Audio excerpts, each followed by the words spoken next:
Bismillahirrahmanirrahim. Assalamualaikum warahmatullahi wabarakatuh. Berjumpa kembali dengan saya di video pembelajaran kali ini. Di video pembelajaran kali ini kita masuk kepada pertemuan yang kedua yang akan membahas bersama-sama mempelajari tentang konsep-konsep dasar matematika bisnis.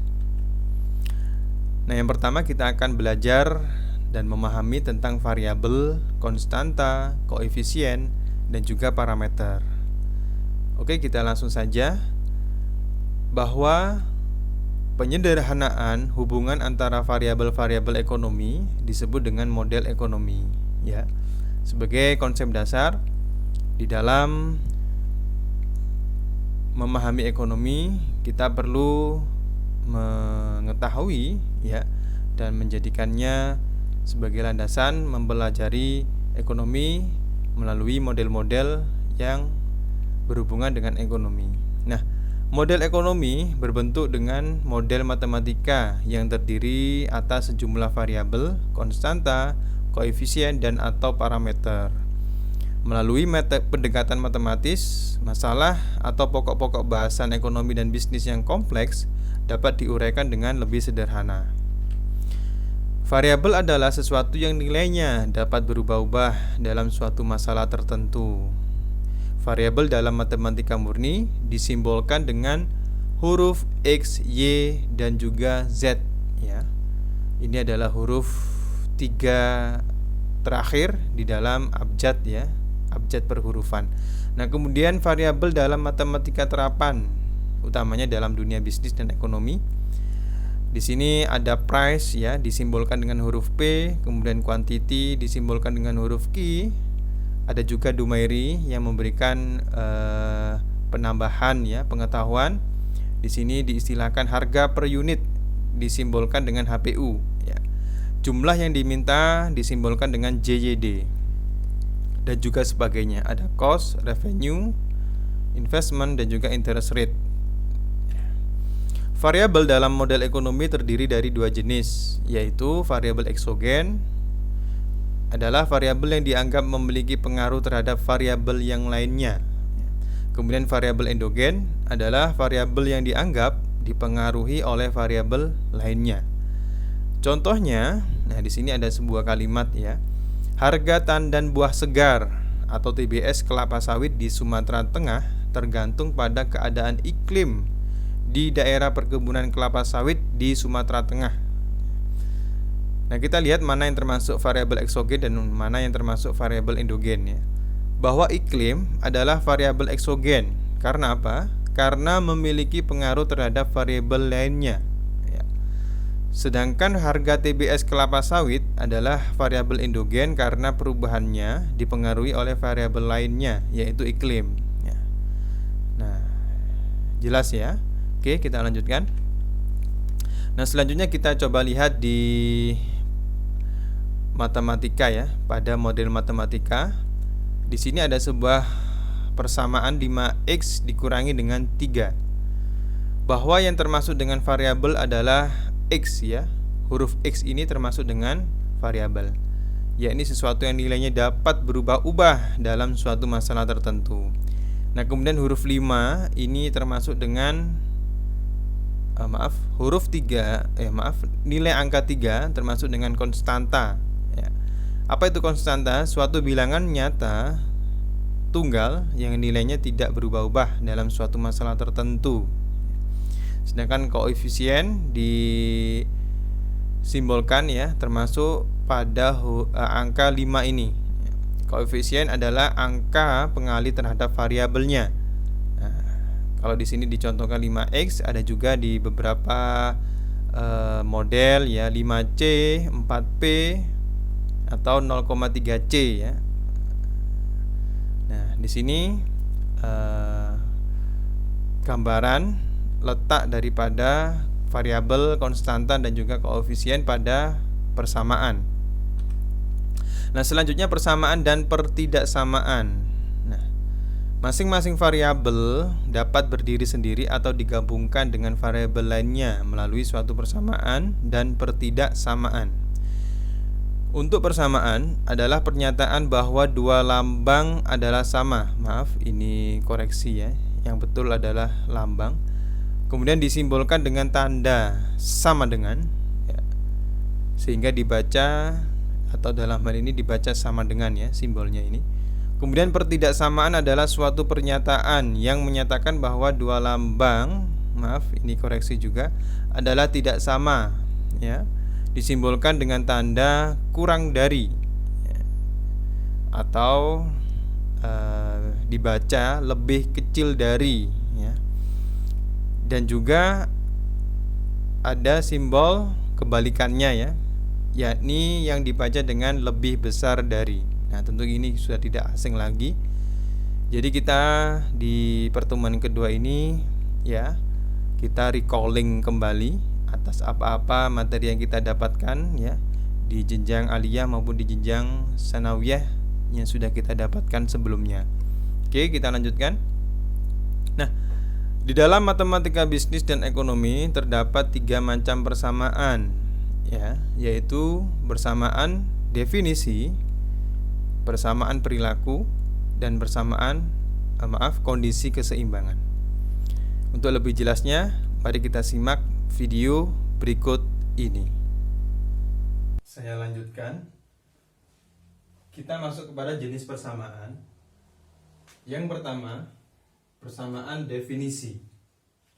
Merupakan suatu keadaan yang menunjukkan bentuk yang sama di antara dua persamaan yang memiliki arti yang sama. Nah, jika dikatakan punya bentuk yang sama, maka salah satu ciri dari persamaan ini adalah tidak bisa dikatakan punya hubungan fungsi. Oke.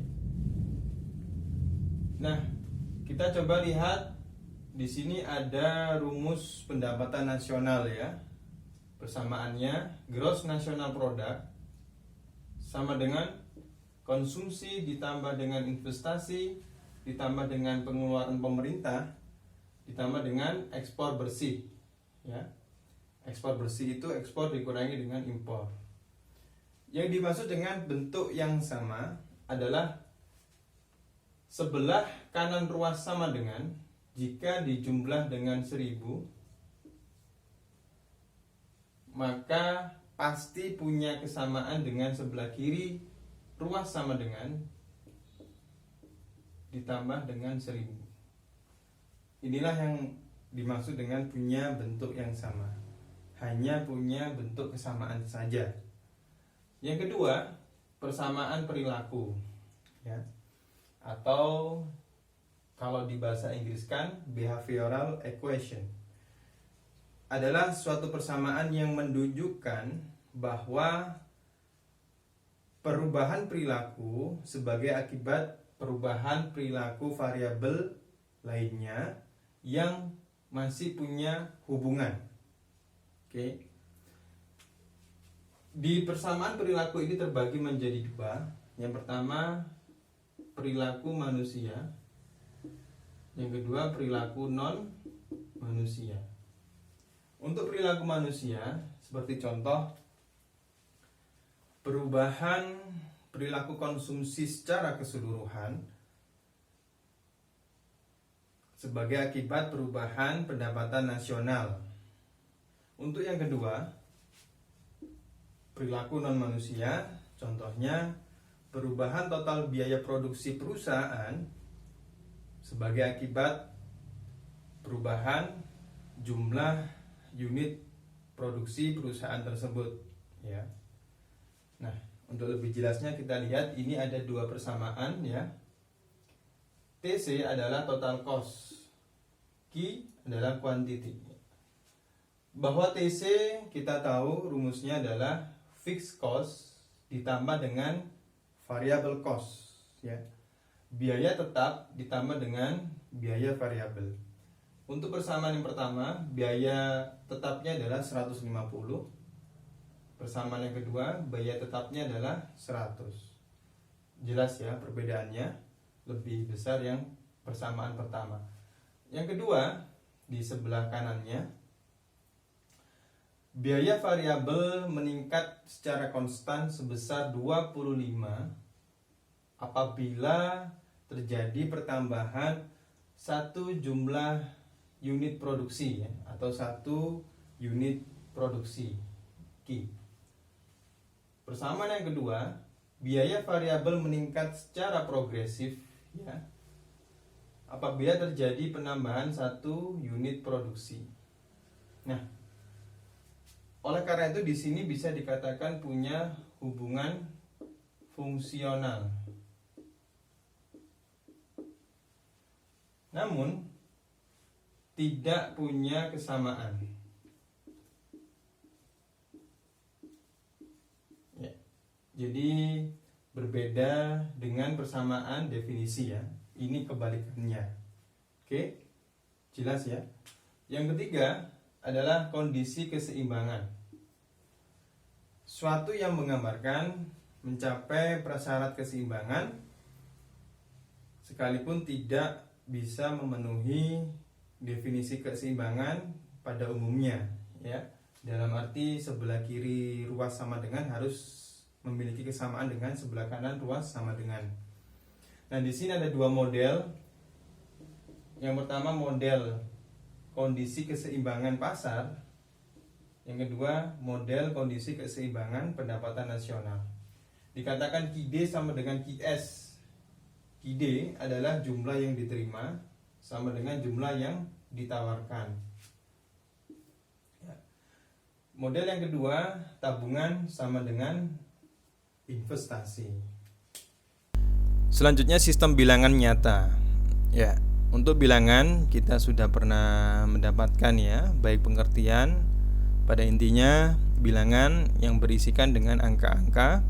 Nah, di sini ada gambar ataupun bagan di dalam mengetahui pembagian dari bilangan. Untuk yang pertama, yang paling atas sendiri adalah bilangan nyata atau bilangan real ya. Terdiri dari bilangan rasional dan bilangan irasional. Untuk pengertiannya kita lanjutkan setelah ini. Untuk bilangan rasional itu terdiri dari dua, bilangan bulat dan bilangan pecahan. Kemudian bilangan bulat ya terdiri dari tiga, bilangan negatif, bilangan nol, dan juga bilangan positif. Untuk bilangan rasional adalah bilangan real yang dapat dinyatakan sebagai A atau B, di mana A, B bilangan bulat dan B tidak sama dengan nol. Bilangan rasional juga bilangan yang angka desimalnya berakhir dengan nol atau berulang ya. Contohnya ini 3/1 sama dengan 3,00, 1/4 sama dengan 1,444. Jelas ya. Kemudian bilangan irasional adalah bilangan real yang tidak bisa dibagi atau hasil baginya tidak nol atau tidak berulang ya, kebalikan dari rasional. Dalam hal ini bilangan irasional tidak bisa dinyatakan sebagai A atau B. Bilangan irasional juga bilangan yang angka desimalnya tidak berakhir dengan nol atau berulang. Contohnya ini akar dari 2 1,41423. Kemudian di sini pi ya 3,1415. Nah, kita masuk ke himpunan. Himpunan ya bagian dari komponen konsep dasar matematika bisnis. Nah, di sini diartikan adalah kumpulan benda atau objek yang didefinisikan atau diterangkan dengan jelas. Nah, maksudnya diterangkan dengan jelas itu apa? Nah, artinya kita tahu mana yang termasuk anggota dari himpunan tersebut, mana yang tidak termasuk anggota dari himpunan tersebut. Contoh, di dunia kampus kita seringkali mendengar kata himpunan ya, himpunan mahasiswa bisnis. Kita tahu anggota dari himpunan mahasiswa bisnis ya. Si A, B, C, D dan seterusnya. Kita juga tahu mahasiswa yang tidak termasuk anggota dari himpunan mahasiswa bisnis tersebut. Nah, disinilah yang dimaksud dengan diterangkan dengan jelas. Himpunan dilambangkan dengan huruf kapital, misalnya A, B, C, D dan juga Z ya, sampai dengan Z. Dan objek-objek dari himpunan tersebut ditulis di antara dua kurung kurawal dan dipisahkan dengan tanda koma. Nah, ada dua contoh ataupun cara di dalam menuliskan himpunan ya. Yang pertama ini, bagaimana diawali dengan S sama dengan kurung kurawal anggota dari himpunan tersebut ya. Contohnya ini 1, 2, 3, 4, 5 ya, dipisahkan dengan tanda koma. Yang kedua, didahului dengan pernyataan B adalah himpunan dari semua bilangan bulat positif. Nah, ini bisa juga permudah lagi ya, dengan penggambaran B sama dengan kurung kurawal X, di mana X adalah bilangan bulat positif ya, tutup kurung kurawal. Nah, di sini yang membedakan ya, ada pemisah ya, garis ini yang menandakan X adalah ataupun X di mana X merupakan bilangan bulat positif, seperti itu. Nah, himpunan bagian kedua, bahwa anggota dalam suatu himpunan dinyatakan dengan simbol epsilon ya, E. Tapi agak cekung ini ya penggambarannya. Nah, di sini dicontohkan X epsilon S ya, sehingga X adalah anggota dari suatu himpunan S. Dan di sini maaf, ini harusnya Y. Di sini Y tidak epsilon dari S ya, sehingga Y bukan anggota dari suatu himpunan S. Selanjutnya himpunan bagian subset ya, dilambangkan dengan notasi seperti huruf C, dibaca himpunan bagian dari, dan C dengan garis miring dibaca bukan himpunan bagian dari. Contohnya ini ya, A 1 2 3 4 5 dan B 1 2 3 4 5. Maka B himpunan bagian dari A ya, seperti itu. Nah, selanjutnya himpunan yang ketiga, himpunan khusus terdiri dari himpunan semesta, komplement, dan juga himpunan nol.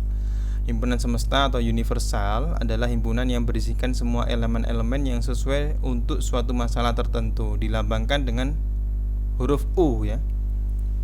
Kemudian komplement ya, dari suatu himpunan adalah himpunan dari seluruh elemen-elemen dalam himpunan universal yang bukan elemen atau anggota dari suatu himpunan tertentu yang sudah didefinisikan, dilambangkan dengan S tanda petik atau S kemudian C kuadrat ya, atau C uppercase ya, huruf kecil yang ada di bagian atas. Kemudian himpunan nol adalah himpunan yang tidak berisi elemen satupun, dilambangkan dengan nol garis miring, seperti itu. Nah, selanjutnya himpunan yang keempat, bagian keempat ini ya, bahwa di dalam pengoperasiannya, operasi himpunan ini meliputi gabungan atau union, irisan, intersection, dan juga komplement ya, atau komplement. Nah, yang pertama gabungan atau union dari dua himpunan A dan B adalah suatu himpunan baru yang berisikan elemen-elemen baik yang dimiliki oleh A maupun B. Himpunan gabungan dilambangkan dengan simbol A ya, kemudian kita sebut saja UB ya, dibaca A gabungan B ya, A gabungan B ya, simbolnya seperti huruf U ya.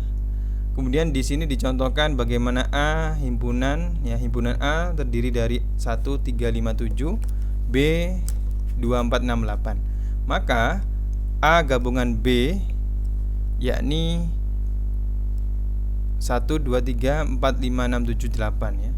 A digabung dengan B, anggotanya adalah gabungan dari himpunan A dan B. Yang kedua adalah irisan ya. Dari dua himpunan A dan B adalah suatu himpunan baru yang berisikan elemen-elemen milik A dan B maupun B. Maaf, ini koreksi ya, ada kesalahan, milik A dan B saja. Himpunan irisan dilambangkan dengan simbol A, kita sebut saja ini N ya, B dibaca A irisan B. Contohnya A himpunan A 1 3 5 7, B 3 5 6 8. Maka ANB ya, A irisan B adalah 35. 35 ini yang termasuk yang terdiri dari irisan kedua himpunan ini. Nah, kemudian di sini juga ada dicontohkan C, himpunan C adalah minus 1, minus 3, minus 5, dan D 2 4 6. Kita lihat tidak ada yang sama ya, yang beririsan antara dua himpunan ini. Maka C and D adalah bilangan 0 ya, atau himpunan kosong. Ini maksudnya himpunan kosong. Himpunan C dan D adalah disjoint ya, terputus, sehingga irisannya adalah terpotong.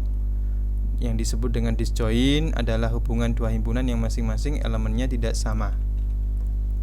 Nah, ini gambaran ya. Sebelum gambaran kita lihat pengertian dari komplement adalah seluruh elemen atau anggota dari himpunan universal U yang tidak ada dalam himpunan A. Komplement dari himpunan A diberi simbol ini ya, maaf, A petik ataupun A C kuadrat ya, C uppercase ya. Deskripsi komplement adalah A C kuadrat sama dengan X, di mana X adalah universal dan X tidak atau merupakan bukan anggota dari A. A ini adalah diagram Venn-nya. Diagram Venn itu diagram Venn yang digunakan untuk menggambarkan himpunan ya. Yang pertama, bagaimana himpunan gabungan itu seperti ini. Jadi ada dua himpunan yang tergabung menjadi satu. Baik dikatakan himpunan A menjadi bagian dari himpunan B. A merupakan gabungan menjadi B. Oke. Selanjutnya untuk irisan seperti ini ya. Bagaimana himpunan A beririsan dengan himpunan B. Nah, ini adalah area yang beririsan. Kemudian untuk komplement, bagaimana di sini komplement di luar dari himpunan A ya. Bahwa bilangan ataupun himpunan ataupun X merupakan bukan anggota dari A, seperti itu. Nah, ini adalah mini quiz ya. Silakan dibaca baik-baik dan dikerjakan sesuai dengan kemampuan masing-masing mahasiswa ya. Kerjakan dengan baik. Oke, itulah pertemuan kedua yang membahas mengenai konsep-konsep dasar matematika bisnis. Terima kasih atas perhatiannya. Selamat memahami dan sampai jumpa di pertemuan selanjutnya. Wassalamualaikum warahmatullahi wabarakatuh.